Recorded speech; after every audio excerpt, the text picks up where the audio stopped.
Next up, we've got some really fascinating conversations between Peter Wilson, who runs the Theatre Royal Norwich, which is a fantastic, one of, if you're touring shows out of London, it's in the top 2 probably of theatres that you really want to get on your list. And he's also a West End producer of Women in Black, produced the transfer of the amazing production of Inspector Calls from the National, which is still very much alive. And Jo Crowley, who produces for 1927, who've done extraordinary shows. Most show that I've seen, Animals and Children Took the Streets, which has been at the National twice and toured all around the world. And they're going to talk about their relationship and how they talked about whether they could transfer Animals and Children in a more commercial way or not.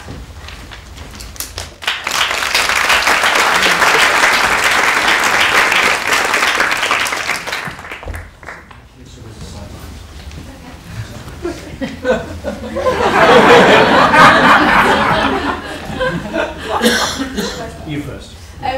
Shall I start by just talking a little bit about the context of who 1927 is and how that show came about? It's interesting looking at the notion of commercial and subsidised institutions. We define ourselves as neither of those. We define ourselves as an independent, artist-led ensemble. And I think it's really important to take note of that, particularly listening to what Nick was saying about the role of artists, that we're very much an artistic company. The Animals and Children Took to the Streets was created over 18 months. The first 12 months we were experimenting, research and developing, etc. For the last 6 months we went into rehearsal and creation for 6.5 months in total, actually.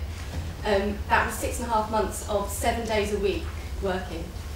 None of these 5 days a week. Don't do that in 1927 as well, because what we're doing, we're fusing and synchronising animation and live performance, we're creating them at the same time. There's 900 layers of hand-drawn animation every single performance that we create, at least. And the model of how that show was financed is actually, and it's partly why we define ourselves as independent, is that we did have some subsidy from the Arts Council. We did have a series of seed commissions from a series of partners, an international partner, the Moorhouse Theatre in Melbourne, the Arts Centre in London, and the University of Chichester, and the showroom. So there's an academic partner, an international partner, and a UK theatre partner. But the large proportion of the creation of that show was financed by 1927 in 2 ways.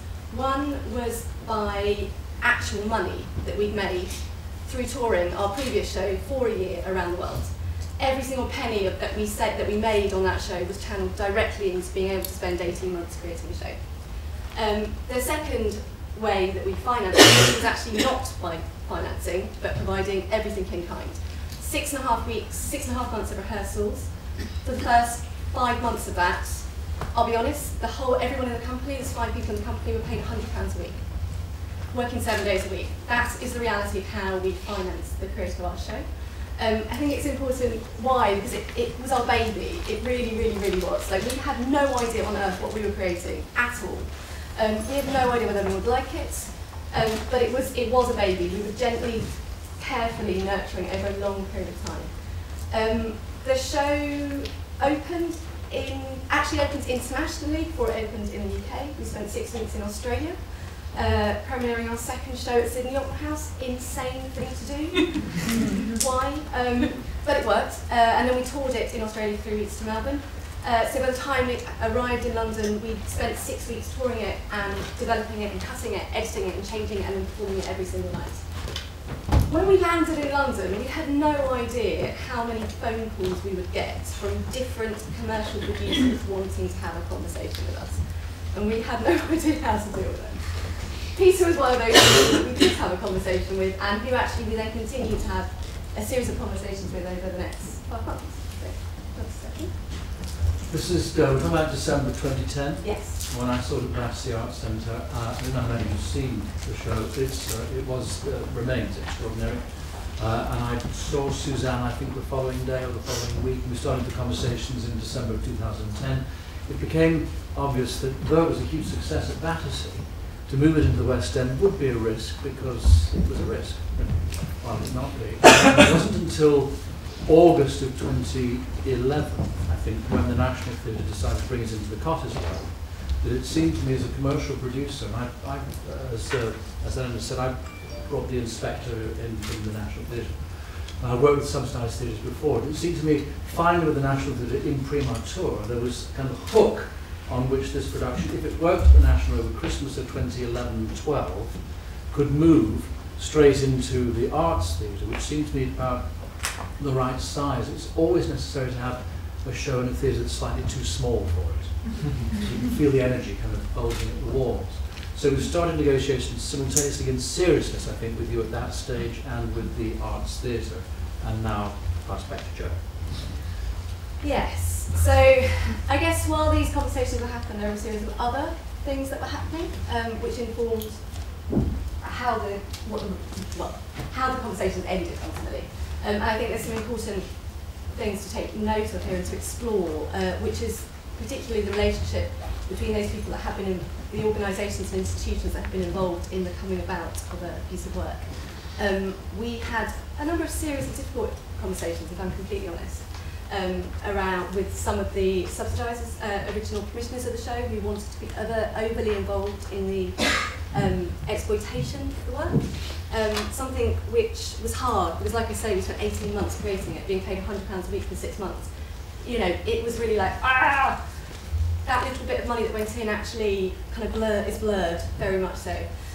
So they were difficult. It's a difficult jigsaw puzzle of how artistic ensembles create work, as there is in every kind of institution, whether it's commercial, subsidised, whatever. But it's particularly, it's very personal when it's an artist-led company. Those were complicated conversations that we needed to unpick. The second thing is that actually, while the conversations were happening, what we were thinking is, we've got a load of new shows coming, we've got a load of new works that we've got to create, we've got to be able to support those. We've also been working really hard to nurture relationships with partners in the United Kingdom and across the world, and it's really important to take the long-term goal of how we extend the reach of our work, to make sure that we are sustaining those relationships and we're constantly building them. So we were laying foundations for work for not just a year, but for 7 years worth of work. And that kind of influenced how we could have the conversation, because in reality, the conversation stalled because there's two principal things. One, we had loads of international touring lined up. That's what funds us to exist. It's what helps us create work. We didn't really want to potentially compromise those by having to pull out anything from any commitments that we had. Second thing was, we were about to create our first opera. We had no idea what we were doing on that. It's worked. It's told the world. It's been licensed to 3 other opera houses. It's been seen by 67,000 people across the world. It's worked, but it was a major experiment for us. And we kept thinking, as a tiny company, how much capacity do we have? But also, if there is interest, and if we have the possibility of potentially creating something that could have a broad appeal in a commercial context in this country, do we need to rush it with something we weren't sure would actually work in the way that the West End operates at the moment? It's a 70-minute show without an interval. We kept thinking, actually the show has got legs and we really want it to reach people, but is that the right context to place it in? Will it reach the audiences we want it to reach? Will the tickets be cheap enough for the people that don't go to theatre to come and see it? And those are the people we want to see our shows. And that's where it kind of, those are the things that we kept having circular conversations about. And then fundamentally the time pressures when actually we haven't got time to do this. And also niggling in our minds is actually what Nick said, is we kept thinking, could we just do this ourselves at some point? We've done everything so far ourselves. Could we do this ourselves at some point? And actually, is this the right thing to do it with? It's a show we didn't know what it was going to be, whereas we know what the next 3 shows will be. Maybe none of those have any legs in a kind of commercial West End context. But nonetheless, we kept thinking, actually, let's not rush, because we're absolutely in this for the long game. And so we need to think long term about how we develop what we're doing artistically. And we develop a model for supporting our work artistically. And we were concerned that we'd fall flat on our faces, very publicly, if we transferred into a space we weren't sure physically was right. In terms of the practicalities, the prices at the National were between £12 and £20, and we were talking about £18.50 to £25. So, and we brought that down from £32.50, which was the kind of rate at the arts. We were trying to, and what happened then was the net box office of the arts plainly reduced.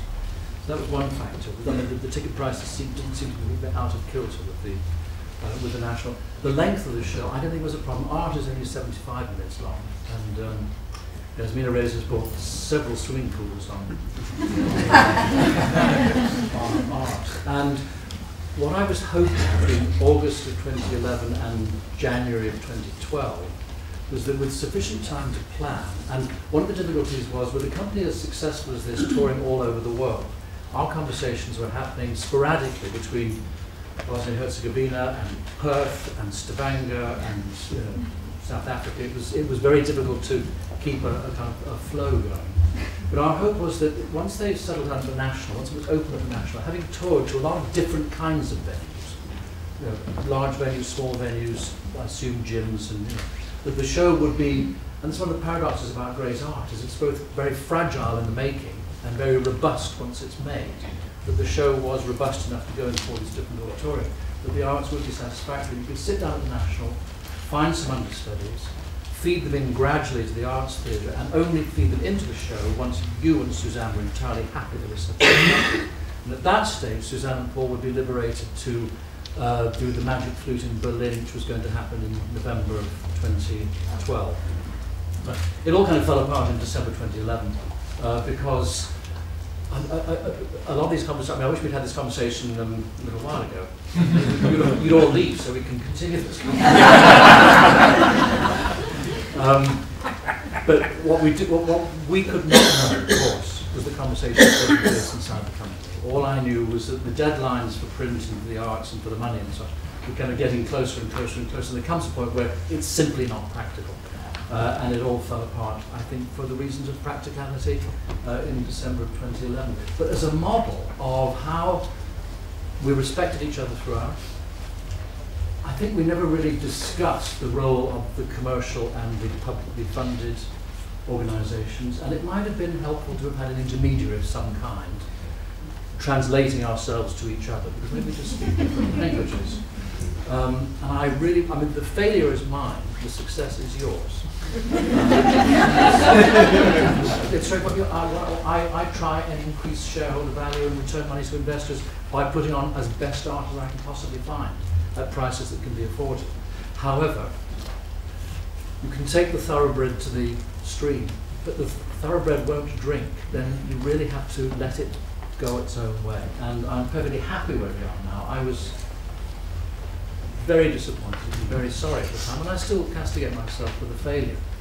But it was not a bad failure or a permanent failure, and it proves to me that organisations are just heaps of bricks until somebody breathes into them. There are no relationships between us. All there is the context in which we work. You get money from various different sources, I do as well, and the personal relations between you and me, which will be different between you and any other commercial producer or me and any other funded company. The context, as Robert has said, is sternly respectable. The context of the Arts Council changing over the last 20-25 years has been enormously important to the development of math reform. And I hope that we can continue talking with the new show coming up at the Young Bit, by the way, in case you hadn't booked your tickets. It's called Go Lemon. It opens in December this year. Actually, it opens in 2 months. It opens in 2 months in Salzburg Festival. You'll have to be there towards the end. And if it's as good as Animals and Children Took to the Streets, I want to be very first in the queue. Thank you very much.